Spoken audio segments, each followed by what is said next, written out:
Good morning, everyone. My name is Debbie Brenneman. I'm a partner at the Thompson Hine in the labor and employment practice. Welcome to today's webinar discussing best practices for addressing vaccine-related issues. We are pleased to have the opportunity to present to the ACC membership this morning. And before we get started, I would like to invite Doug Jenkins to say a few words on behalf of the ACC. Doug? All right. Well, thank you, and thank Thompson Hine for putting on today's CLE event. It's a particularly timely one. The title of today's event is Managing the 2021 Workplace, Best Practices for Addressing Vaccine-Related Issues. And Debbie and everybody, it's a timely presentation with the administration of vaccines starting to accelerate. I also wanted to mention that I wanted to thank Thompson Hine for putting this on. And Thompson Hine, as everybody knows, is our platinum sponsor. In a few weeks, Thompson Hine will be collaborating with the Pro Bono Partnership of Ohio for another CLE event. I just wanted to mention that on Thursday, March 11th, and that will be for 3.5 CLE hours. It's something I've done in the past, and it's not only extremely interesting, it's a lot of fun. And on the 11th of March, it's a two-part CLE with the Pro Bono Partnership of Ohio. The first half will be attorneys attending a traditional CLE on understanding the legal needs of nonprofits. And then the second half is when attorneys will be broken up into small groups in a breakout room to meet with nonprofit clients of the Pro Bono Partnership of Ohio. So without any further ado, I'll turn it back over to you, Debbie. Thank you. Thank you, Doug. I'm delighted to also introduce my colleagues who will be presenting with me this morning. Joining me today is Megan Glowacki, also a partner in the Labor and Employment Group, and Kim Wilcoxon, partner in the Employee Benefits Group.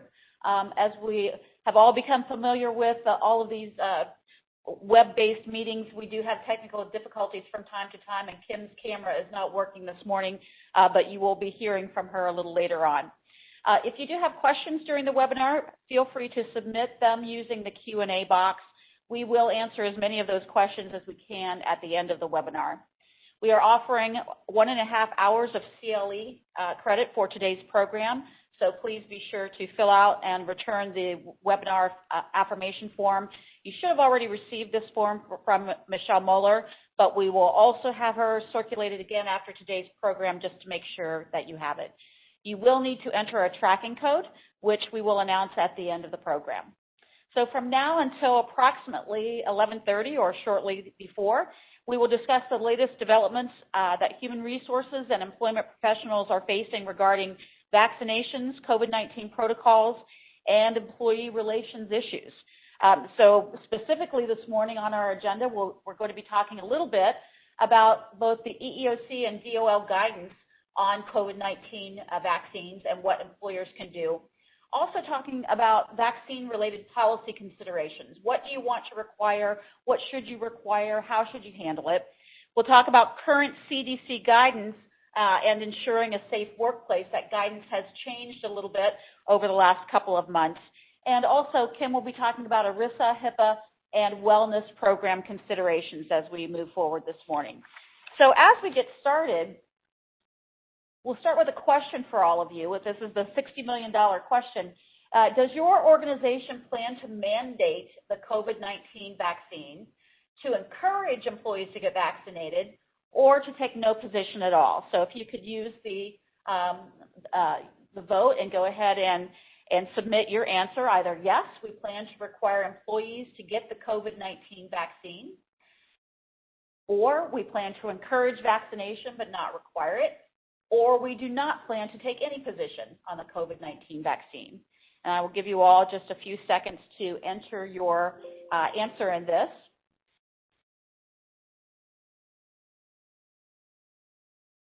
And this has been one that I know a lot of our clients have really been wrestling with, what they're going to do. So let's see where all of you fall.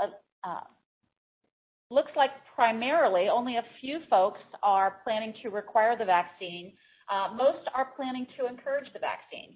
So that's helpful, and we'll talk about some of those choices and the consequences that go along with this as we move along. Next screen, please. So we will start by talking about COVID-19 vaccination programs and what the EEOC and other governmental entities are saying about that. Next screen.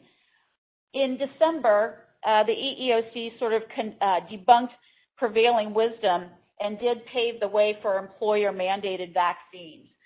The EEOC dealt squarely with the issue of whether vaccines are medical examinations under the ADA and provided clarification on vaccine practices under not just the ADA, but also Title VII of the Civil Rights Act and the Genetic Information Non-Discrimination Act.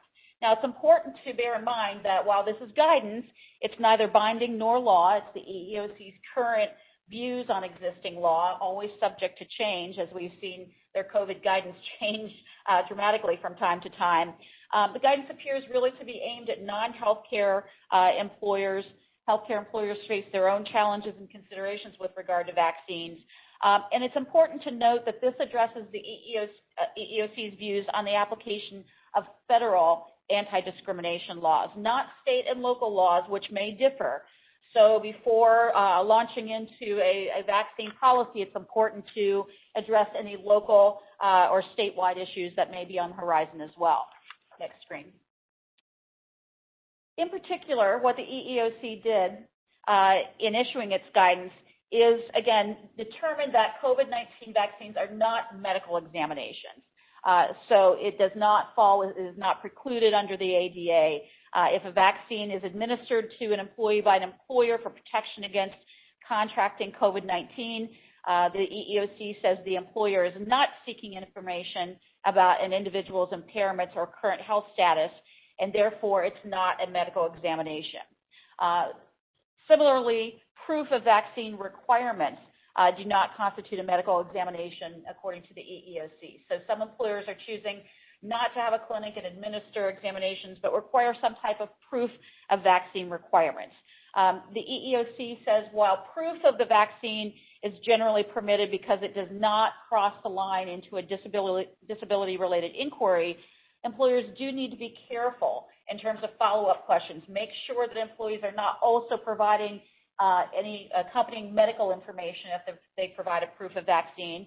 And employers should make sure that they don't ask if an employee does not show proof of vaccine or does not get the vaccine, employers should not ask why they did not get the vaccine, because that could elicit medical information that would be impermissible. Next screen. There are some caveats that the EEOC has laid out, and one of them has to do with pre-vaccine screening. The EEOC says that it is likely that screening questions would elicit disability-related information. And if you look on the CDC's website, they have a pre-screening form, and you can see that it asks questions like, have you ever had an allergic reaction to another vaccine? Have you ever had an allergic reaction to something other than a component of the COVID-19 vaccine? Have you received passive antibody therapy? Do you have a weakened immune system? Do you have a bleeding disorder? Are you taking a blood thinner? So those types of screening questions do elicit medical information. So that does fall within the scope of disability-related inquiries that are regulated by the ADA. Next screen. If an employer is engaging in pre-vaccine screening, and that would be, for instance, if the employer is setting up a clinic at the work site and the vaccine is being administered there on a mandatory basis and the screening is going on, then employers must show, because these screenings do elicit medical information, that the screening is job-related and consistent with business necessity. So that's going to necessitate an evaluation of who is receiving this, why, is this needed to protect the environment, does the individual, if they are not screened, if they are not vaccinated, do they pose a direct threat to themselves or the workforce? So that's going to require really a fact-specific inquiry if you choose to go that route. Next screen. The exceptions with regard to this screening issue are if there is a voluntary employer program or if there's a third-party administration. So under a voluntary program, the employer may set up some type of clinic, but the vaccine and the screening are offered on a purely voluntary basis. And in that regard, it's important that the employer evaluate whether it really is voluntary. It needs to make sure there are no consequences for employees who refuse to receive the vaccine. They aren't put on a different shift. They aren't treated differently. They aren't put on leave. It is on a truly voluntary basis. And I think Kim will talk a little bit more about voluntary basis when she gets into some of the incentives that may accompany the vaccine-related programs. Also, an employer will not fall into this screening issue if there is a third-party administration. So the program is conducted by a third party with no connection to the employer, and the employer does not request copies of any pre-screening survey. So it needs to be set up very isolated so that third party is the one asking that information, getting that information, and that information stays with that third party. Now, as I mentioned before, employers are free to require COVID-19 vaccines, but they still must consider certain issues. There may be employees who cannot receive the vaccine either because of a medical issue or because they have some sincerely held religious beliefs. And if that's the case, then the employer needs to provide a reasonable accommodation to those employees. Next screen. With regard to disability-related accommodations, if an employee is unable to receive a COVID-19 vaccine due to a disability, then the employer is going to have to make that analysis. So if the employee does not receive the vaccine, do they pose a direct threat to the health and safety of themselves or others? Again, this is going to involve a number of factors. What's the duration of that risk? Is the employee perhaps only limited in receiving the vaccine for a period of time because of some temporary issue? If so, perhaps there's an accommodation by providing some leave. The employer should look at the nature and severity of potential harm. Is this someone who is working remotely and would not likely pose a direct threat, or is this someone that works in very close quarters with a number of other employees or works in close proximity to clientele who may be at high risk, for instance? Employers should also look at the likelihood of harm and the imminence of harm in evaluating whether an accommodation can be made. Next screen. The employer is also going to have to look at whether the threat can be eliminated or reduced by some type of reasonable accommodation. And this involves a standard interactive process with the employee, a case-by-case assessment. And one thing that the employers are going to have to look at in this particular situation is the number of other employees who are vaccinated or who are not vaccinated. So if you have a large percentage of employees who are vaccinated, then perhaps having this person remain in the workforce even though they don't receive a vaccine may not be an issue. You may be able to accommodate them in that way. Maybe it's something like putting their workstation in a more isolated part of the workspace. Maybe it's additional precautions, barriers, all types of assessments that need to be made. If no accommodation is possible, then look at whether the employee may be entitled to any additional leave under company policy or some extended unpaid leave to accommodate that person. The employer, next screen please, employer also has to consider religious objections under Title VII. So if there is a sincerely held religious objection to receiving the COVID-19 vaccine, then the employer is going to have to accommodate that person unless it is an undue hardship on the employer to accommodate. And I will note that in the Title VII context, in terms of religious accommodations, that's a very, that has to be a pretty high threshold. So you really have to look at whether the employee has an objective basis for the religious objections, and just because the employer may disagree with the belief, that's not sufficient. I think we all realize this is an area for potential abuse in terms of employer mandated programs, but nonetheless, it is a protected area according to the EEOC under Title VII. And I think that really transitions into what are really, I think, the bane of employers' problems with regard to any COVID-19 policy, which is just the issue of personal choice. And I know, Megan, I've dealt with a lot of clients who are really wrestling with that. How do you deal with folks who just they don't have a medical issue or a religious objection. They just don't want to get the vaccine for one reason or the other, and there are a lot of issues associated with that. You're right, Debbie, and Kim, if you'll go to the next screen. I think beyond disability accommodations and religious objections, what we're seeing from our clients is that the largest pool of employees who, do not want to get the vaccine or who object to getting the vaccine are really your personal choice objectors. We have seen fewer and fewer disability accommodations and religious objections as compared to the population of folks who simply do not want to get the vaccine because they are either anti-vaccination in general, perhaps they deny the existence of COVID-19 altogether. Many, though, reasonable people are uncomfortable with the emergency use authorization nature of these vaccines. They want to see more data, more research on the vaccines before they are inoculated, or individuals who have concerns about vaccination reactions or side effects, as well as just generally fear of needles, hospitalization. This is not my thing to get a vaccine. In a sort of recent large-scale national survey, about 33% of Americans responded that they will not get the COVID-19 vaccine. And I think what employers have to keep in mind if they're thinking about mandating the vaccine, or even if they're going the route of highly encouraging vaccination, is that we're seeing this breakdown of at least a third of Americans not wanting to get the vaccine.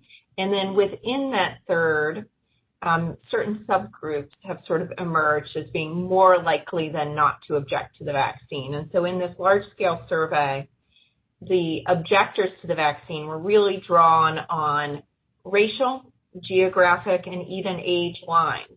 So while 1 in 5 white and Hispanic Americans object to the vaccine, a third of Black Americans were objecting to the vaccine. In this large-scale survey, southern states were the least likely to commit to getting the vaccine, while folks in the Northeast were most willing.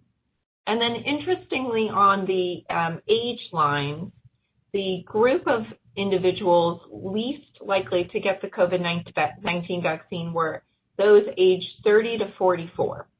So your young professionals in the workplace, in particular those with no college degrees, had the highest likelihood of objecting to the vaccination.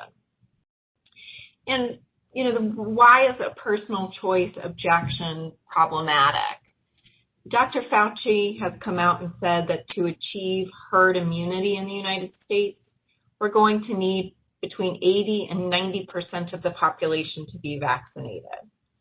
And there are some, I don't pretend, Debbie, and I don't think you do either, to be in the weeds on these vaccination and herd immunity requirements, but there's a varying level of what the science says here. Some very prominent doctors have come out, and actually just last week in the Wall Street Journal, said I think we'll achieve herd immunity by April. While Dr. Fauci is saying no, herd immunity is going to be well along the line when we get to these higher percentage population of vaccinations. While some of the surveys also suggest that the population of folks who do not want to be vaccinated may be as high as 50%, not 1/3. Speaking of technical difficulties, my office lights keep going on and off, so I apologize. So when we're talking about personal choice objections, first, if you're going to mandate the vaccine in the workplace, you have to recognize and be willing to grapple with perhaps up to a third or more of employees who simply say no, and how are you going to, as the employer, respond to that? Are you in a position where you're willing to terminate all of those people who object? Most of our clients have not been willing to do so. Are you willing to accommodate those individuals by not forcing them back into the workplace? Perhaps a long-term remote work situation is possible. But it sounds like most of the employers, most of the organizations in this group today are not thinking about mandating. They're thinking about encouraging and highly encouraging. And so perhaps part of what you're thinking about if you're just in the encouragement camp is, what can we do to help people get over this personal choice objection? Should we be, or do we have a responsibility or a duty to provide information from the CDC, from various authorized agencies to provide our employees more information about the vaccination, about its efficacy? A lot of employers, though, have decided just to simply be hands-off and not get into the weeds of this sort of firestorm of personal choice. And that's obviously a fair route to take as well. But certainly the personal choice objections, Debbie, I'm seeing as one of the biggest touch points amongst our employee relations issues and base. Would you agree? Absolutely. And I think that what may exacerbate that as well is I think we're seeing, as we're all getting used to this new work environment, more and more employees really are comfortable with working from home, want to continue that remote work situation. And, you know, again, there's always this degree of skepticism as well that does that play into voicing an objection about getting a vaccine, because they have a preference for working from home, working remotely anyway, and would like to see that continue on. So it's a difficult balance, I think. I think you're absolutely right. Next slide. And what we're balancing when we're dealing with personal choice objectors is the why. Why do you have concerns, employee, about getting the vaccine? And GINA, as you mentioned earlier, Debbie, the Genetic Information Non-Discrimination Act is oft forgotten, but has sort of reared its head in COVID. And as a reminder, GINA prohibits discrimination based on employees' genetic information or family history. And the EEOC has said GINA is not implicated by the COVID-19 vaccine itself, or administering the vaccine, or requiring proof of the vaccine. But in these pre-vaccine screening questions, where you're asking employees about their medical history, certainly GINA issues arise. And if you're having conversations with employees about their willingness to get the vaccine, you may very well be walking into a situation where the employee says, well, my family has a history of X, and for that reason, I am concerned about my ability to get the vaccine. And so we'll talk in a minute here, but you know, one of the things that's a key in developing your vaccine plan is making sure we're not unintentionally gathering this additional family history information as we're contemplating vaccines with our employee base. Next slide. So with that transition, let's talk about those considerations for a vaccine program. We've gone over the EEOC's guidance. We know we can mandate it with specific exceptions. Accommodations have to be considered for both employee disabilities or sincerely held religious objections. We have to be wary about those pre-screening questions to make sure they're job-related and consistent with business necessity. We can't inquire about genetic testing or family medical history. And of course, as with all things ADA or employee medical base, vaccine administration, these pre-screening questions must be kept confidential. We certainly don't want our supervisors hovering over any vaccine clinic or having access to vaccine surveys amongst your employee base, unintentionally gathering additional medical information about employees that they didn't otherwise have a need to know about. So you can mandate the vaccine, but you want to think about the considerations. Next slide. So if you're mandating the vaccine, some things to think about. And if your organization has decided not to mandate the vaccine, I will tell you that as vaccine rollout has gone on, we've seen organizations sort of transition in their thought process, or at least want to continue to have a dialogue about whether they should mandate. And this mandate dialogue has kind of, in my view, started to rise again as vaccine distribution has become easier in certain states and locations. And certainly in certain states where the county health department is reaching out to large employers and saying, hey, we're in, X county, Texas, we think we're going to have XYZ vaccines available. We'd love to come on site where your facility is and administer the vaccine. But to do so, we need to kind of be guaranteed that most of your employees are on board. So can you tell us how many of your folks are going to be vaccinated, or will you guarantee that folks are going to be vaccinated? And these types of offers of the vaccine here in front of you, have really continued to churn the question for organizations. Should we mandate or should we not? So if you're in the encouragement camp, be ready to have conversations about the risk and reward of if you decide to mandate in the future. So some of those risks. First, thinking about workers' compensation issues. If an employee has a negative reaction to the COVID-19 vaccine or an illness relating from the COVID-19 vaccine, that may support a workers' comp claim. Creative plaintiffs' lawyers will think about time spent receiving the vaccine as well and whether that's covered by workers' comp. So let's say, for example, that my employer mandated I get the vaccine.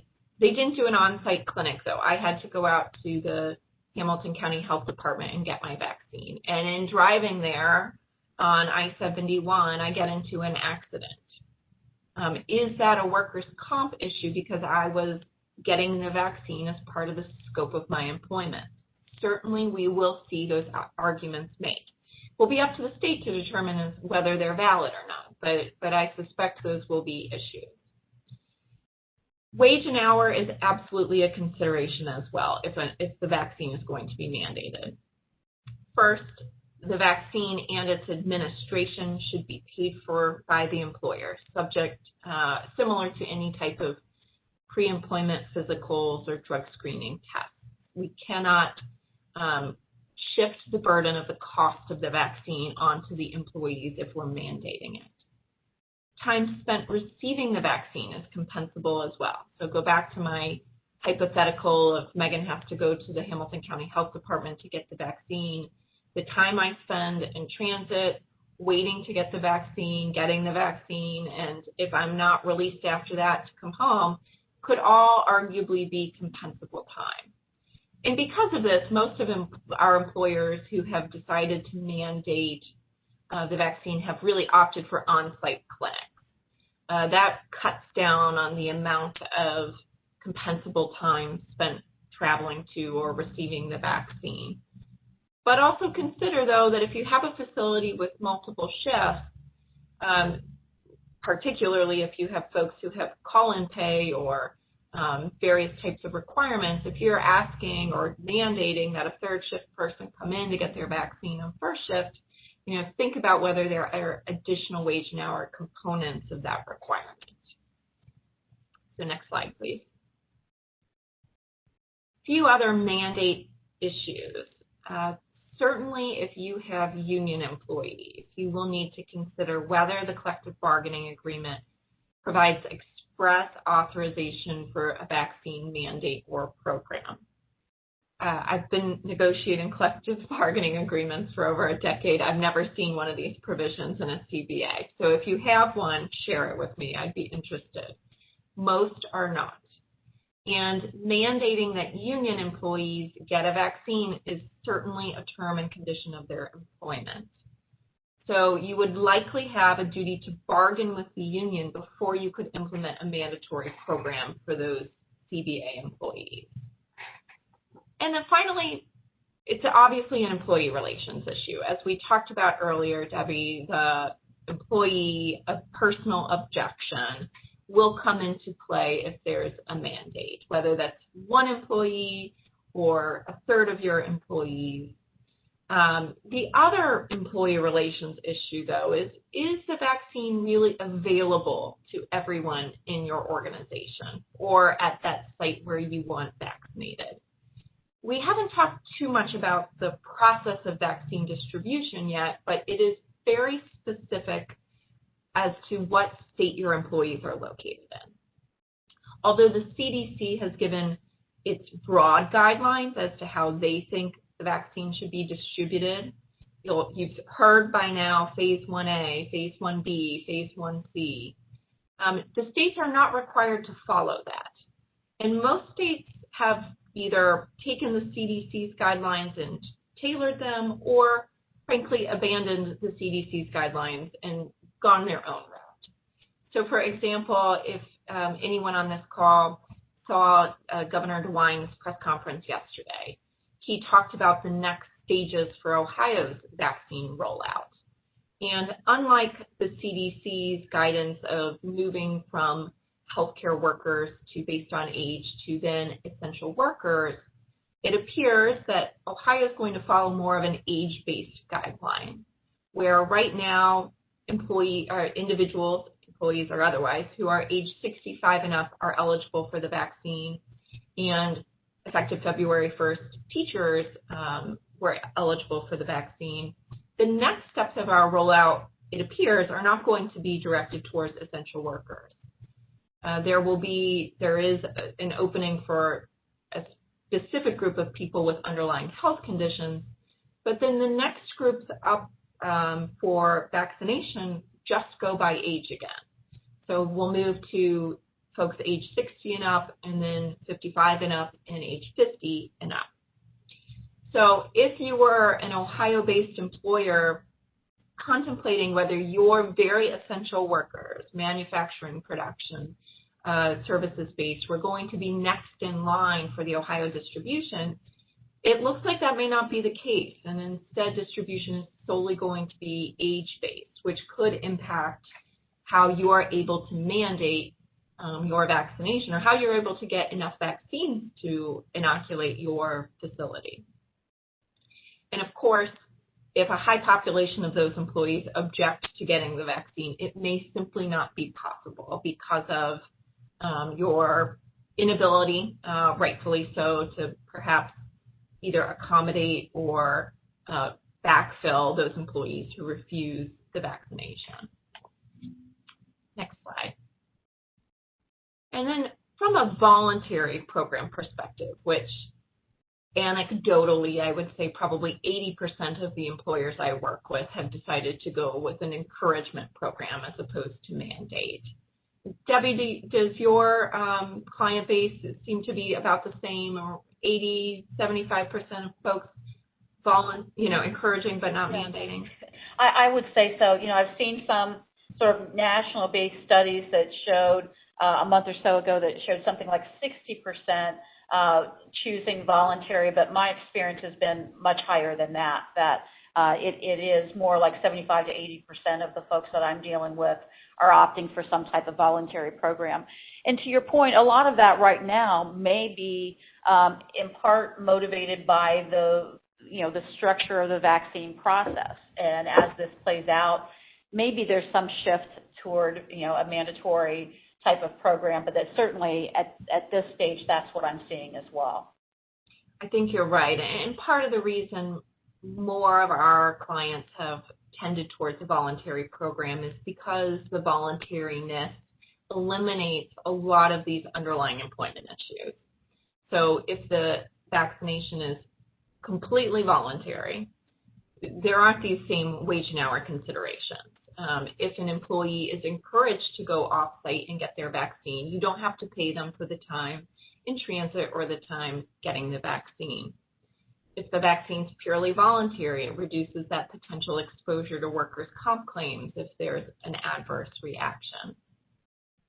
And frankly, just encouraging the vaccine mitigates all of those potential accommodation issues. Disability accommodations, sincerely held religious belief objections, and the pre-screening questions as you referenced before. Next slide. But of course, nothing's simple these days. Certainly nothing is simple with the COVID-19 vaccine. And so it's important, even if you are encouraging, to keep your eye on a couple of things. First is states who have decided that they want to be stronger about encouraging versus mandating the vaccine. So, for example, there is a New York bill that would require virtually all state residents to receive the COVID-19 vaccine under certain circumstances. This bill hasn't seen any real traction yet, but if, my crystal ball has been very cloudy since March of 2020. But if some states view that the personal choice objection is too high, that they're not getting to that herd immunity because so many people have refused the vaccine, you may see some more states push towards mandating vaccines for certain industries, certain age groups, or certain healthy populations. You'll want to consider California, as we always want to consider California as, a bit of a rogue state. But you may be familiar, if you have employees out there, with the Cal OSHA requirements that requires employers to implement prevention programs for COVID-19. Could this potentially be expanded to require vaccination when the vaccine is more readily available? It's possible. And then finally, OSHA or its state equivalent could take the position that vaccines need to be mandated for certain industries.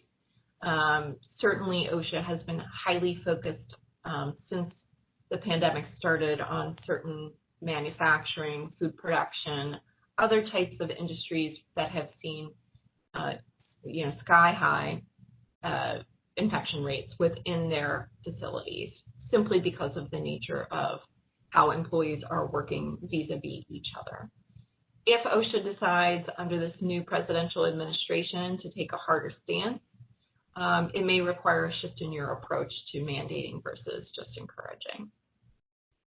And then finally, on the flip side of the workers' compensation coin, if you have an extremely high population of workers who refuse to get vaccinated, then you're considering whether you're going to continue to have widespread COVID-19 infections within your workplace. And if it can be demonstrated that employees caught COVID-19 from their coworkers as part of their scope of employment, that could justify workers' comp claims. So workers' comp is unfortunately a bit of a two-headed sword here.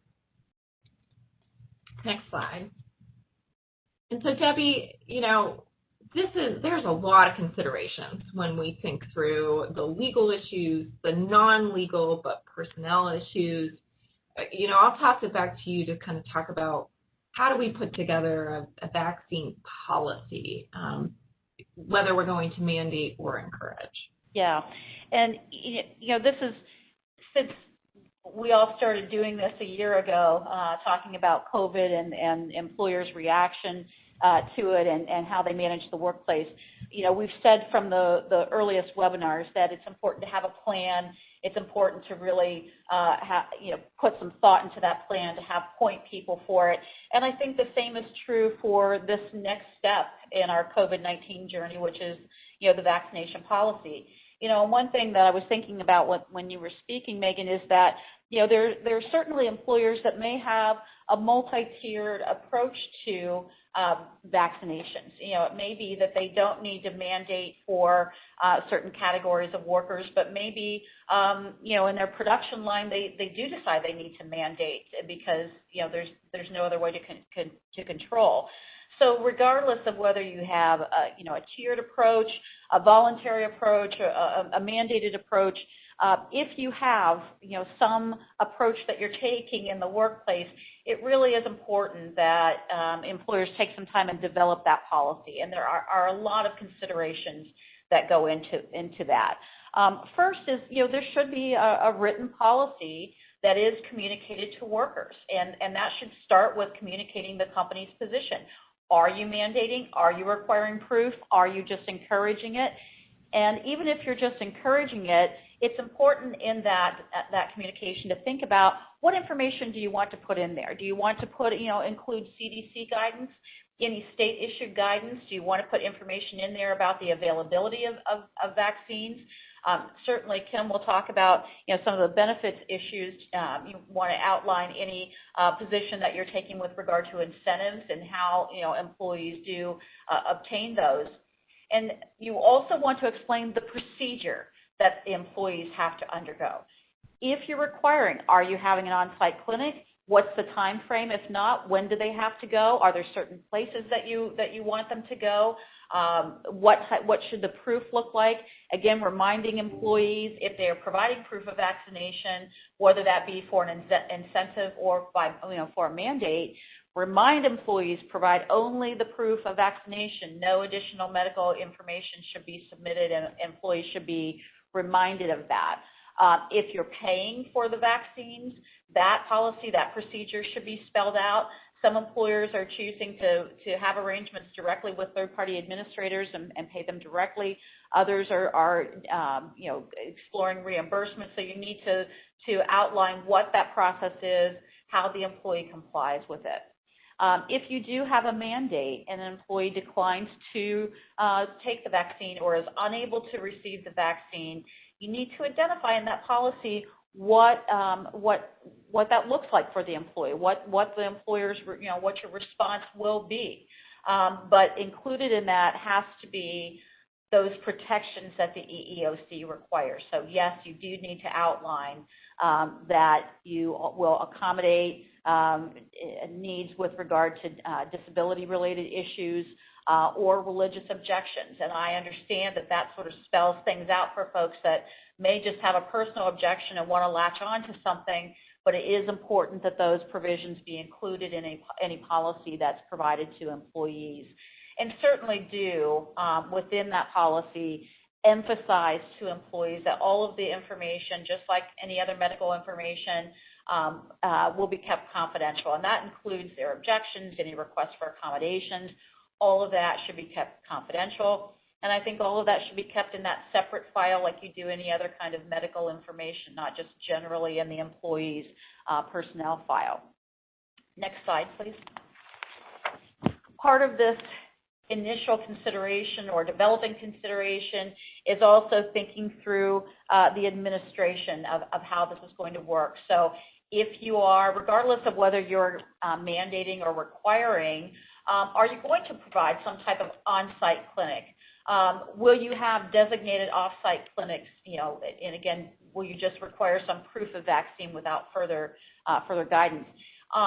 You need to think through the timing. As Megan mentioned, we're still seeing a slow rollout. Certainly, it's promising, but it is still in phases. So some of this has to kick in if you're putting the policy together now, as the vaccine is made more widely available, and you may want to consider preparing it and waiting to roll it out. But certainly, you need to accommodate those timing issues and address the pre-screening issues that we've talked about through the presentation. Next slide. Also, in terms of administration, you want to make sure that you develop very consistent procedures for responding to accommodation issues. You want to make sure that you have a documentation process. You want to make sure you think through the interactive process.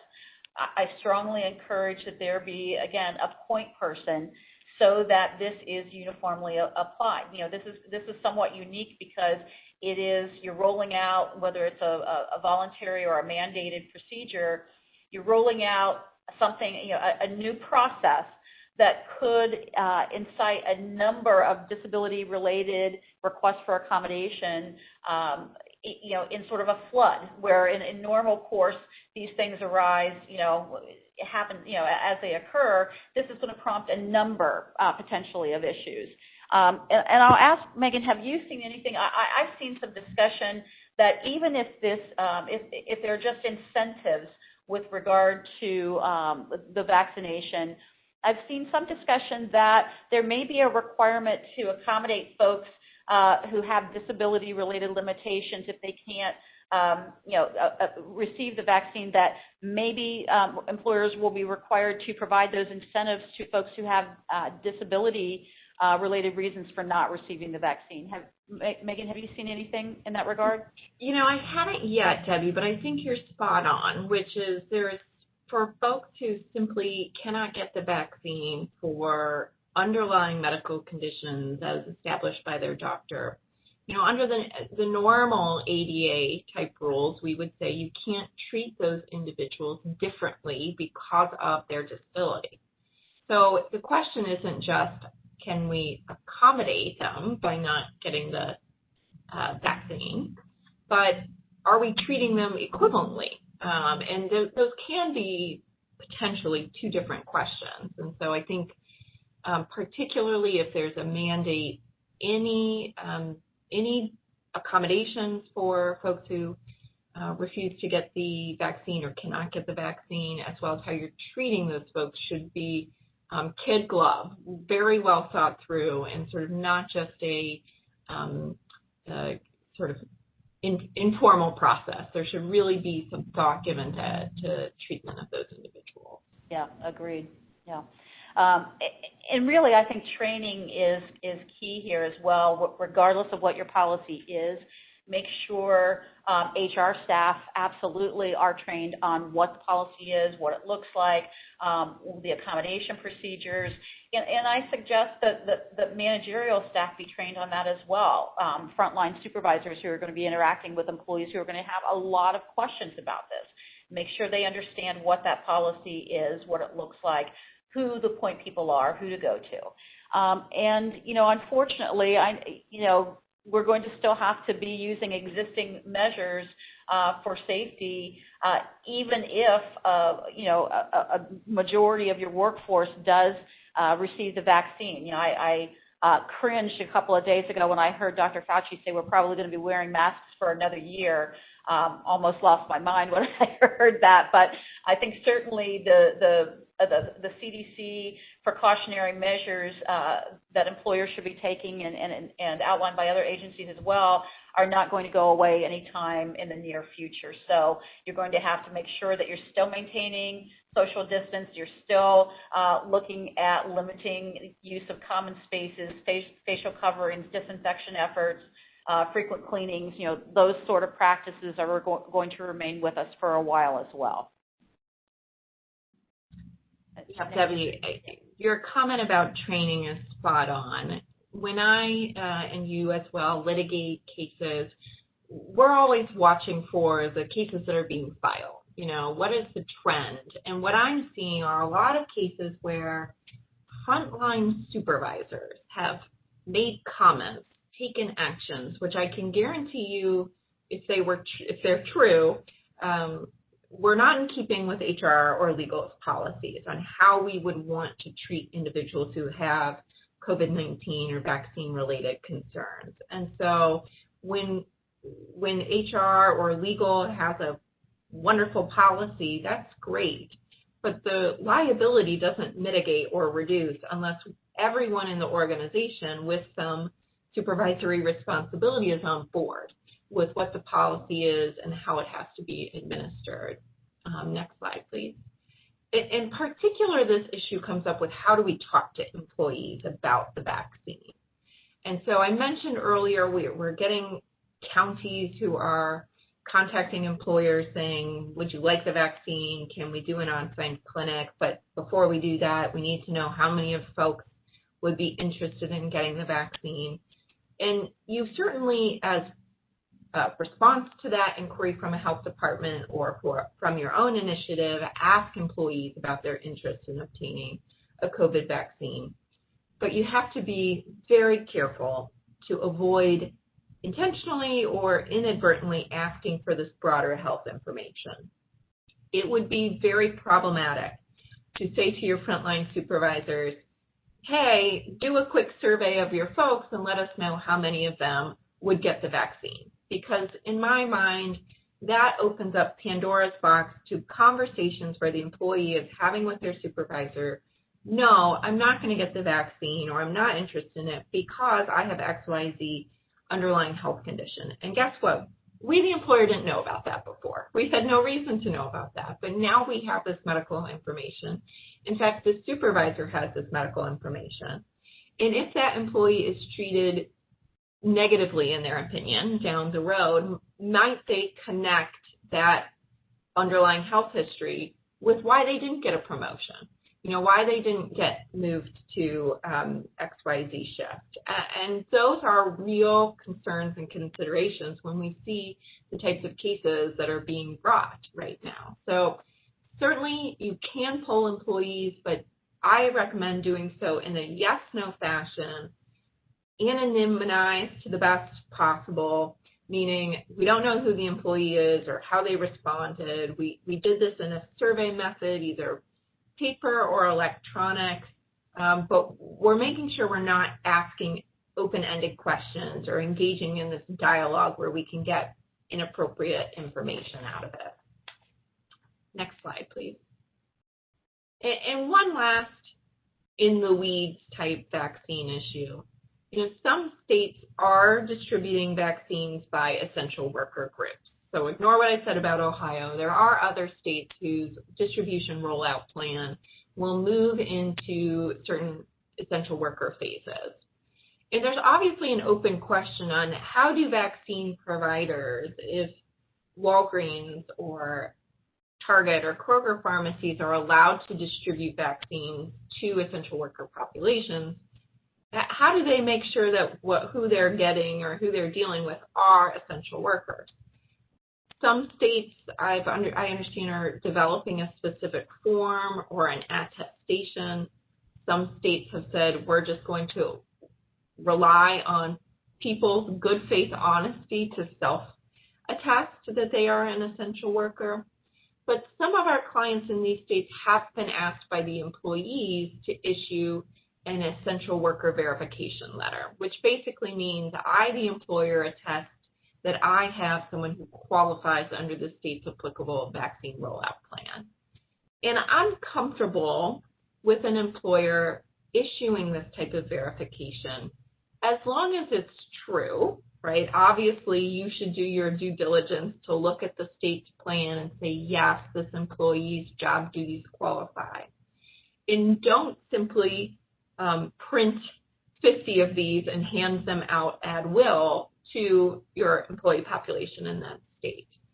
Overbroad essential worker verification letters might land you on the front page of the news, jumping, folks to the head of the line. And I can't tell you that there's necessarily state penalties for jumping to the head of the line where you shouldn't be, meaning, executive who is not qualified for essential workers given one of these essential worker verifications get their vaccine. I haven't necessarily seen a lot of states put monetary penalties to that, but the bad press alone would scare me away from being overly broad in how we issue these types of verification letters. And Debbie, I'll toss it back to you. Have you seen a lot of these issues come up? I know a lot of the states are almost just getting to their essential worker phase, and I think really this essential worker verification and essential worker rollout is what we're going to see as we move into March and April. Yeah, I agree. It's certainly an evolving issue. And it does circle back to the point from earlier of making sure you have a thoughtful plan, making sure there is a point person or a point committee, because if these letters are coming out, that's where you want it to come from. You don't want those supervisors able to just give those letters to their friends who really want to get the vaccine so they can see their extended family and whatnot. So, needs to be controlled, and that's part of the whole putting together that plan and training everyone on that plan issue. Let's go to the next screen. As I mentioned, we still need to be mindful of safety issues, and in that regard, the CDC has evolved its guidance for employers somewhat. The next screen, please. There were some updates as we were getting ready for our safe celebrations on New Year's Eve. The CDC was busy issuing some updated guidance on workplace safety. So as of December 31st, the CDC issued some updated guidance that did a few things. It expanded its guidance on how employers should be conducting health checks, whether they are virtual or in person. It added a section on testing considerations that employers can and should be making. It addressed shortened quarantine options, and in fact, since then, there's been another update on quarantine issues, and it clarified that, yes, all workers should wear masks and should continue wearing masks. Next slide.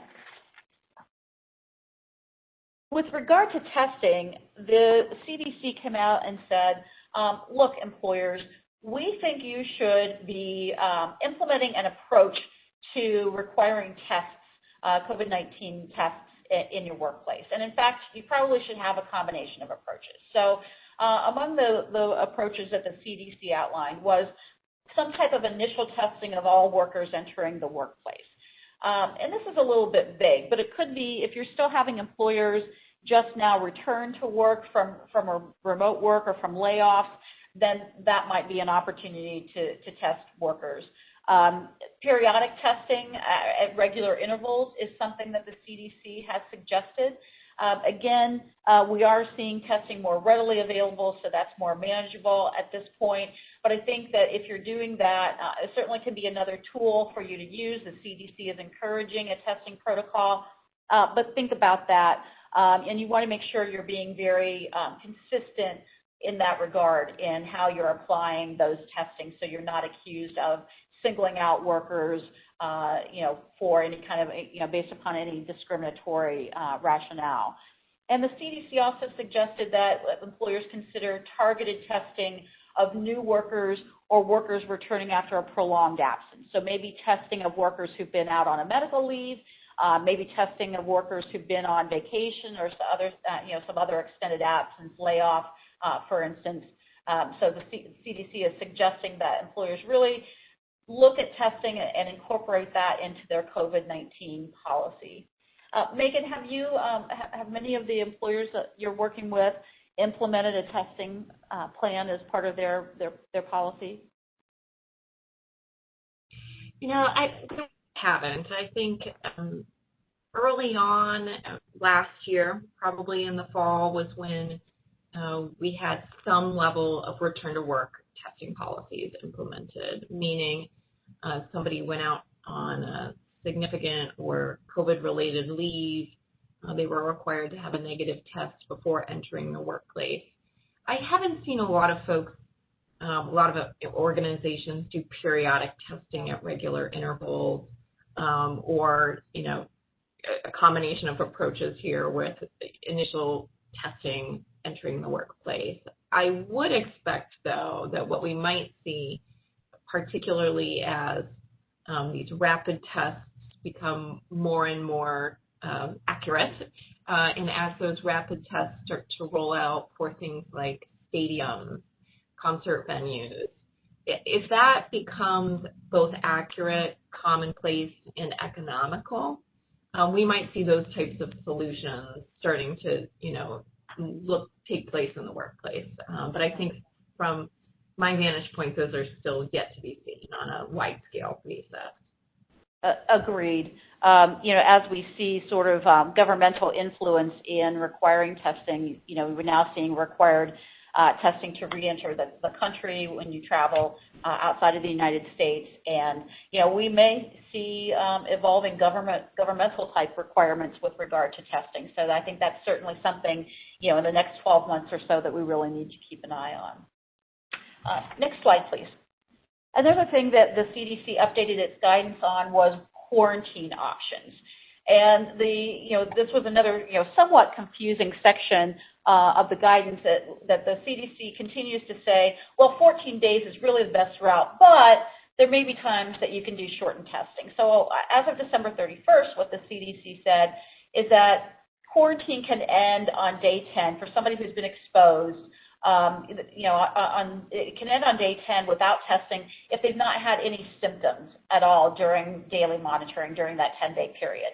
Or it could end on day 7 after exposure with a negative test and no symptoms during monitoring. So there is a test, it comes back negative, then quarantine could end on day 7. Now that's shifting again. A couple of weeks ago, or a week or so ago, the CDC came out with even more updated guidance addressing vaccine-related issues and saying that if someone has been fully vaccinated, meaning that it's been at least 2 weeks since the second dose in a 2-dose series, or since the receipt of a dose of a single-dose vaccine, or the employee is within 3 months following the receipt of the last dose in the series, and they've remained asymptomatic since the exposure, then they could have a shortened quarantine time as well. So, these guidances are changing. I suspect that they will again with regard to, as we see the vaccine being rolled out as well. And then next screen, one last note on the CDC's updated guidance, which speaks a little bit about employee health checks, those checks that I think we're probably all familiar with. The CDC endorsed those virtual checks that a lot of us are doing, that you sign on to the computer and you verify that you haven't had exposure, you haven't had symptoms, et cetera. CDC says that's fine. Some employers are still doing in-person health checks, and this guidance expanded the discussion on safety issues with regard to those in-person checks. So it emphasized make sure that there's social distancing during screening. If the employer has someone actually using a thermometer, a touch thermometer to take someone's temperature, whether that's an employee or an incoming customer, that there should be a partition, that the screener should be wearing gloves. Certainly both parties should be masked. And even with regard to the thermometers, those should be cleaned and disinfected after each use if they're not sort of the single-use type of thermometers. So some updated guidance on that as well. And with that, I think it's time to turn it over to Kim so she can talk about ERISA, HIPAA, and wellness program considerations with regard to COVID-19 and the vaccination process. Kim? Thank you, Debbie. We're going to start with a polling question. First, is your company considering paying for the COVID-19 vaccine for employees who are not enrolled in your medical plan? A, yes, when available, we would like to establish an on-site vaccination program. B, yes, but through a voucher program. We don't anticipate administering vaccines on site. C, no. Or D, what? I thought the vaccine was free. Spoiler alert, D is the wrong answer. The vaccine may be free for now, but the federal government, while covering the cost of the vaccine, is allowing healthcare providers to charge an administration fee. So what we've seen that Medicare has set a reimbursement rate for that administration for a single dose vaccine, $28.39, or if there are vaccines that require 2 or more doses, the initial dose the provider can charge $16.94, and for the final dose the provider can charge $28.39. So when we talk about paying for the vaccine, we're really talking about paying for the administration at this point in time. And I see the results of the poll. A few folks are considering doing on-site clinics. Less are considering the voucher program. A decent amount are not considering it at all. And then, 4% of the respondents ignored my spoiler warning and answered, what? I thought it was free. We did have a bunch who didn't answer, so I'm going to go ahead with the presentation for those who are thinking about paying for the vaccine outside the health plan. And I say outside the health plan because group health plans, if they're non-grandfathered under the ACA, are required to cover the COVID-19 vaccine and its administration at 100%. So there's a special rule that applies to the COVID-19 vaccine during the public health emergency within 15 business days after recommendation by the Advisory Committee on Immunization Practices of the CDC. So we've seen the CDC authorize a couple of these vaccines already. As new ones are developed and they're approved, then the plan will have 15 business days to come into compliance. Coming into compliance means that the vaccine and its administration must be covered at 100%, whether in or out of network.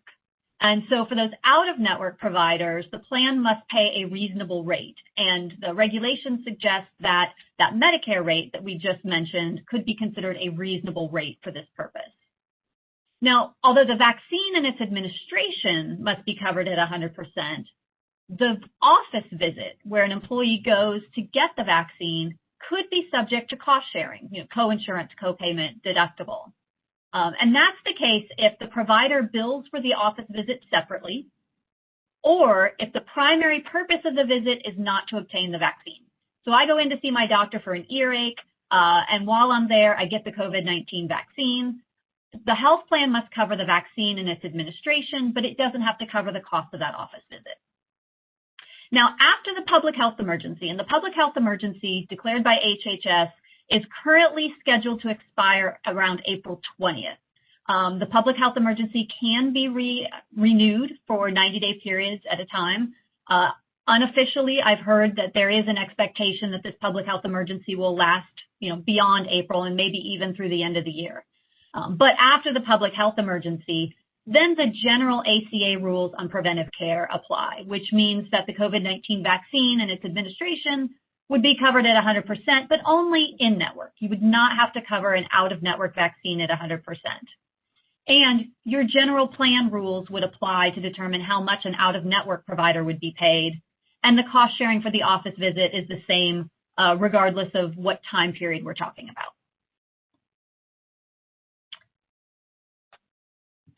There we go. So something to think about is if you are going to pay for the vaccine outside of the health plan, does that create a new ERISA group health plan? Because in this case, we have an employer that's paying for the vaccine, and the vaccine would be considered medical care. Now, there's a couple of arguments why this program might not be an ERISA plan. And the first is, depending on the way you structure a vaccination program, that may not be a plan, fund, or program within the definition of ERISA. There's a Supreme Court case that talks about the fact that in order to have a plan, fund, or program, there needs to be some sort of ongoing administrative scheme. So take, for example, a situation where the company sets up one day, we're going to have a provider come on site and administer the COVID-19 vaccine to anybody who comes to get it. It's a single dose vaccine. It's a one-time shot. In that case, the employer's not anticipating, providing it later on again. We are not asking, employees to come back to us at a certain time and determine their eligibility for a second dose. It seems to be just a one-time shot with no ongoing administrative scheme. In a case like that, there's a valid argument that that program is not subject to ERISA. Contrast that with the employer's bringing a provider on multiple times. Maybe there's a two-dose vaccine, or you're doing it, as Megan suggested in Ohio, vaccines are available on an age-based basis. Maybe this month we provide it to folks who are 65 and above, and then in a couple months when Ohio opens up the vaccine for the younger group, then the younger group comes in. So that would involve, theoretically, ongoing determination as to whether somebody is eligible for the vaccine at that time.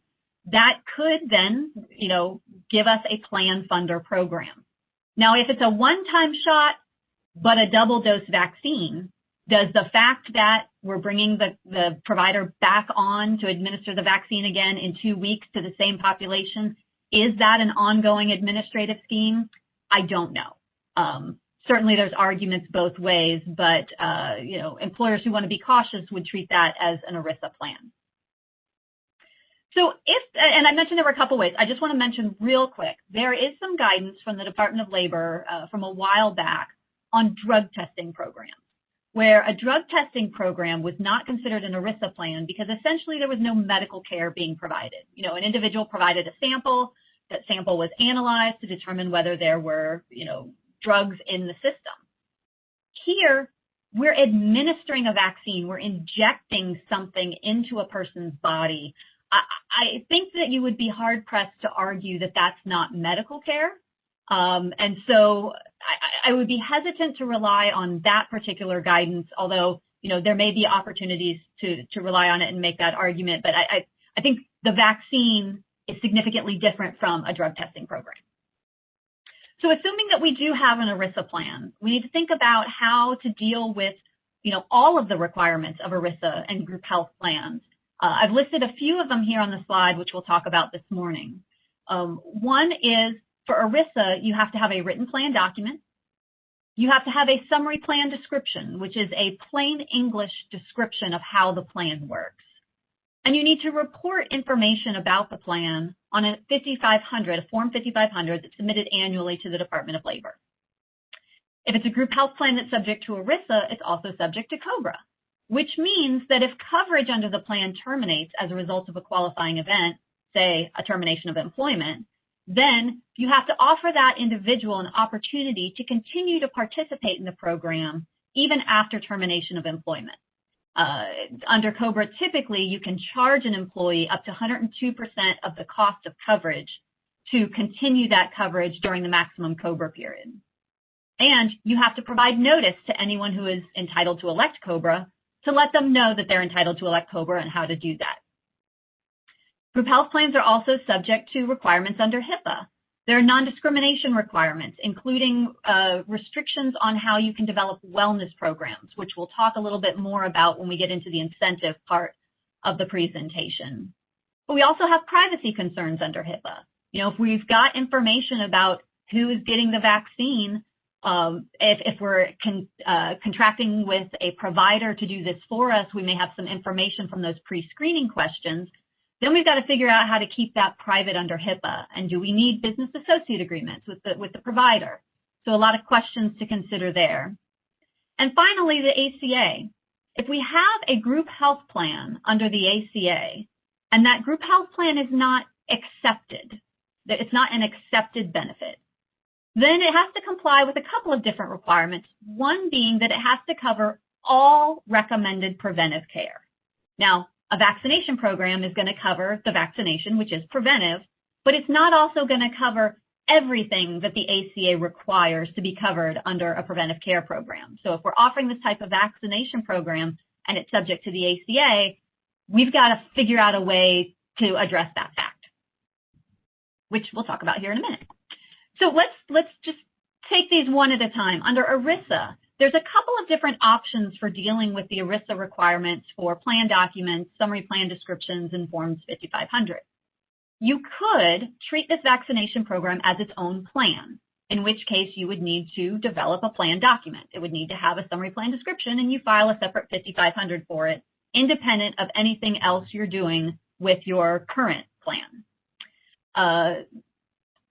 Alternatively, you could wrap the plan into your current welfare wrap plan. So many companies have programs where all of their ERISA-governed welfare benefits are treated as a single plan, which means there's a plan document that identifies all of those benefits that are being, gathered together under a single ERISA plan. There's one report that's filed to the Department of Labor on Form 5500. In that case, you could just amend your current plan to add this vaccination program to it. You're not creating a separate plan. Depending on how you are going to structure the program determines how you would satisfy the SPD requirement. But you could either attach it to a current SPD or create a new one. And you most likely wouldn't have to change anything on your Form 5500 because the vaccination program most likely would not be providing anything reportable beyond the benefits you're currently offering. So a couple things to think about. If you have a wrap plan, it would seem that wrapping it in there would be probably the easiest way to deal with these ERISA requirements. When it comes to COBRA, there are a couple of different options. One is you could offer COBRA, which is not an attractive option. It means that basically, if you're offering this program to all of your employees, regardless of whether they're in the medical plan, then every time an employee terminates employment, you'd have to provide them with a COBRA notice that instructs them on how to elect COBRA. You'd have to establish a COBRA premium, so you'd need to determine the value of this program so that you're ensuring that you're not charging more than 102% of the cost of coverage.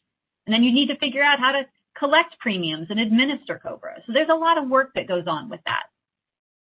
Alternatively, you could provide for automatic continuation during the maximum COBRA period, because if you continue to offer this program for 18 months after termination or 29 months after an employee terminates if they qualify for a disability extension, then there's no true obligation to offer COBRA because you've essentially just given them what they could otherwise elect under COBRA, and you're doing it for free. Now, that seems to be the more attractive option because you don't have all of the administrative work, but in both cases, the concern that you have is, well, if I've got a terminated employee and I'm doing this on-site vaccination clinic, do I want to allow them to come back on site? It's a valid question. I think there's several different, ways of dealing with it, which we don't have time to talk about today. But if you've got an ERISA program, again, you want to think about how to address COBRA compliance.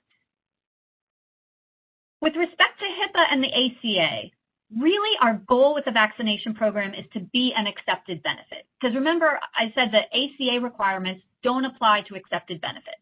So if it's an accepted benefit, then we don't have to worry about the ACA. We still do have to worry about HIPAA to a certain extent. We could treat the vaccination program as an employee assistance program. The employee assistance program would not be subject to HIPAA, certain requirements, and not subject to the ACA if it doesn't provide significant benefits in the nature of medical care. So if all we're doing is administering the vaccine, we probably don't have significant benefits in the nature of medical care. We would have to do it for free. We would have to pay for that, which is the whole point of this being an ERISA plan when you were going to pay for it anyway, so that shouldn't be an issue. And it's going to be exempt from the ACA. It's also going to be exempt from the HIPAA non-discrimination rules, which we'll talk about when we talk about vaccines, but it will still be subject to HIPAA privacy. So something to think about, even if you're designing your vaccination program as an accepted benefit EAP, it will be subject to HIPAA's privacy requirements. Now, if you're doing this solely on site, no vouchers, not paying for someone who gets it from a clinic somewhere, it's automatically exempt. On-site medical clinics are exempt from HIPAA's privacy, non-discrimination, portability requirements, and they're exempt from the ACA. So, if you have the opportunity to do this as an on-site clinic and that makes sense for you, then that's the safest under HIPAA and the ACA. So let's just do a quick case study. Let's say an employer hopes to engage a provider to provide vaccinations to employees at no charge to the employee at the office. Employees who do not obtain the vaccination on site would be able to request vouchers to obtain the vaccine from a national pharmacy. So it's not just an on-site clinic. We can't structure our program in that way. The employer also offers an annual flu shot program, but has never thought about ERISA compliance. And this is important. When I talk through these vaccination issues with my clients, a lot of times they say, well, what about flu shots? This sounds a lot like a flu shot. Are flu shots subject to all of these same considerations? And the answer is yes. A flu shot program, if it involves an ongoing administrative scheme, very likely is an ERISA plan, and you would need to think about COBRA, HIPAA, and all the requirements that we've talked about today. So this employer then decides to create a vaccination EAP. They amend their WRAP plan to include the vaccination as an included benefit. They have a WRAP SPD, which is a summary plan description that applies to all of the benefits under their plan. And in that WRAP SPD, they have a short blurb about the benefits that are provided under this vaccination program, which is essentially the employer may, in its discretion, establish a vaccination program at certain times during the year. If the employer offers a vaccination program, these employees would be eligible. The employer will notify you if this vaccination program is taking place. I mean, it could be as easy as that. And they say in the SPD that the vaccination program will continue to be available to employees for 18 or 29 months after they terminate employment, so as to avoid COBRA. The employer doesn't have to make any changes to the Form 5500 because they already had an EAP, an employee assistance program, in their WRAP plan that was available to all employees. So adding this vaccination EAP doesn't change any of the information that's being reported on the Form 5500. So that's one way an employer in this situation could deal with the ERISA, HIPAA, and COBRA issues. Moving on now to incentives. Another polling question, is your company considering incentivizing employees to obtain the COVID-19 vaccine? A, yes, we're considering providing paid time off. B, yes, we're considering providing a financial incentive other than paid time off. C, we're planning to mandate the vaccine, so continued employment is the incentive. Or D, no. So as you're considering incentives for obtaining the vaccine, the things that you want to be thinking about really depend on the design of the program.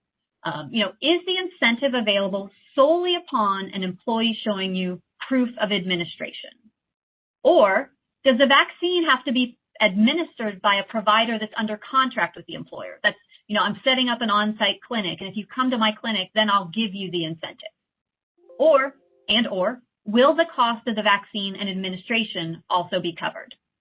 So the answers to our polling questions, we have 8% are considering paid time off, 9% are considering financial incentives beyond that. No one reported mandating it. We've got a few who are not considering any vaccines, and about half the group didn't answer. So think about incentives for obtaining the vaccine. If the incentive is available solely when an employee shows proof of the vaccine, that's really the safest approach from a benefits perspective. Because in this case, neither the ADA nor HIPAA limit or apply to the incentive program. So under the ADA, an incentive program would be subject to, all the considerations that Debbie and Megan talked about earlier if it involves a medical examination or disability-related inquiry. Well, as they mentioned earlier, if we're just asking for proof of the vaccine, that's not going to be subject to those ADA requirements. So we don't have to worry about whether the wellness program is compliant with EEOC's requirements under the ADA. And if we're simply showing proof of administration, we're not paying for the vaccine, we don't have a group health plan, so HIPAA is not going to apply. So here, under this design, you don't have to call Kim. There's no benefit considerations for this particular type of program. Now contrast that with if an incentive is available only if the vaccine is administered by a provider that's under contract with the employer. As Megan talked about earlier, in this case, the ADA does apply because we're under contract with an individual, with a vendor who is asking those pre-screening questions. So if the vaccine can be mandated, as Megan discussed earlier, then we don't have to worry about these wellness program rules. But if the vaccine can't be mandated, then, as Megan mentioned, it has to be a voluntary program. So the wellness program, the incentive, must still create a voluntary aspect to the program. The EEOC is concerned that if we provide too high of an incentive in a wellness program, we could essentially be turning that wellness program into something that's compulsory. So an example that they've given in the past is to say, if you complete this wellness program, the employer will pay 100% of the cost of your medical plan. Your medical plan is completely free. If you don't complete this wellness program, the employer will pay nothing, and you must pay the full cost of your medical insurance. And so an employee in that situation might think, boy, I need medical coverage. If I don't complete this program, I'm going to have to pay upwards of $1,000 a month for my medical coverage. I really feel like I have to complete this program. And so in that case, the EEOC would say that that incentive is too high to make the program voluntary. Well, how high is too high? Right now, we don't know. The EEOC came out with rules back in 2016 with a number of different requirements that must be met in order for a wellness program to be voluntary. And one of those requirements was that the incentive could not exceed generally 30% of the cost of certain medical coverage. Well, the EEOC got sued, and they had to withdraw that incentive limit. So that was a safe harbor where we said, as long as our incentive is under this amount, we're okay under this incentive rule. We no longer have that. So theoretically, the EEOC, an employee who is upset, could claim that any amount of incentive is too high and that any amount of incentive could cause this program to violate the ADA. There's a lot that goes into this, until the EEOC issues, replacement regulations. Do we think that they would go after an employer who's offering an incentive that's, less than 30% of the cost of coverage? It's a good question. We don't really know the answer. Probably not. But this lack of a safe harbor is something to think about when you're considering what sort of incentives to provide. Now, before the Biden administration came on, the EEOC had sort of put their foot in the water and said, we think that incentives in this case couldn't be more than de minimis. And we're talking water bottles. We're talking small gift cards. Those proposed regulations have been withdrawn. So again, at this point, it's just really uncertain how, is de minimis the standard that the EEOC would use right now? Would they use the 30% standard? It's really anybody's guess at this point. And last to think about is if the vaccination program is going to involve the employer paying for it, well, then we have all of the ERISA and group health plan issues that we just talked about. So I'm going to give you an incentive, but I'm also going to pay for it. In addition to all of that, we might have to worry about the HIPAA wellness program rules. So the HIPAA wellness program rules apply to a group health plan. And if that group health plan is what's called health contingent, if the incentive earned under the wellness program is somehow related to a health factor or a health status, then the amount of that incentive can't exceed 30% of the cost of the group health plan coverage. Well, the good news is, if we can structure our vaccination program to be an accepted benefit, those HIPAA wellness program rules are not going to apply. So if it's an accepted benefit, we don't have to worry about whether HIPAA limits the amount of the incentive. On the other hand, if we can't structure it as an accepted benefit for some reason, or we've tied the incentive to the group health plan, we'll give you a discount under the medical plan if you get this incentive, or if you get the vaccination, then the amount of the incentive couldn't exceed 30% of the cost of whatever group health plan we've either created or tied the vaccination program to. So those are sort of the thoughts on the design of the program, but you also want to be sure you understand what is the impact of the incentive that you're providing. So if you're providing cash or a gift card, just remember that that's taxable income to the employee and needs to be reported as such. You know, if it's a raffle for a large prize, you might want to think about whether your state has rules on raffles or that sort of thing. If it's wellness program points, a lot of employers have programs that say if you earn X many points, then you get money to use to shop in this on-site mall, or you get a discount on premiums, or you get so-and-so. So if the incentive is going to be wellness program points, the design of the program and whether the ADA applies, whether HIPAA applies, is really going to factor into what that means from the wellness program points perspective. So there are a few pieces you need to put together there. If you're considering wellness program points, you know, you want to think through this in a little bit more detail than we have time to talk through today. Medical plan premium discounts, that probably then renders the plan to be a group health plan, this vaccination program, the incentive program. And so while the medical plan premium discounts are not taxable income, they could trigger those additional HIPAA wellness program rules. And finally, for paid time off, I'm going to turn it over to Megan to talk about some considerations with offering that type of incentive. Yep, Kim, paid time off has been one of the, incentives a lot of our clients have been looking at, particularly for employers who are thinking about encouraging and not mandating, giving 4 hours or 8 hours of PTO in addition to what an employee might regularly accrue is intended to give that individual the time to be able to get their vaccine and do so in a way that's not detrimental to them. Perfectly acceptable to do so. As you know, in every state, PTO isn't a mandatory benefit, and so employers can, of course, give the PTO in the form and with the restrictions desired. Just keep in mind that in most states, or a lot of states, that PTO time off, if granted to somebody, is going to become a wage. So it will, in a lot of states, be just like time that's added off to somebody's accrued bank that either must be carried over at the end of the calendar year, perhaps has to be paid out upon termination. If you're just giving 4 hours or 8 hours of PTO, this is unlikely to be a significant issue. Some employers have been at least considering more significant PTO incentives and eventually backed off of that. And I think it's more common to see between 4 and 8 hours of PTO granted.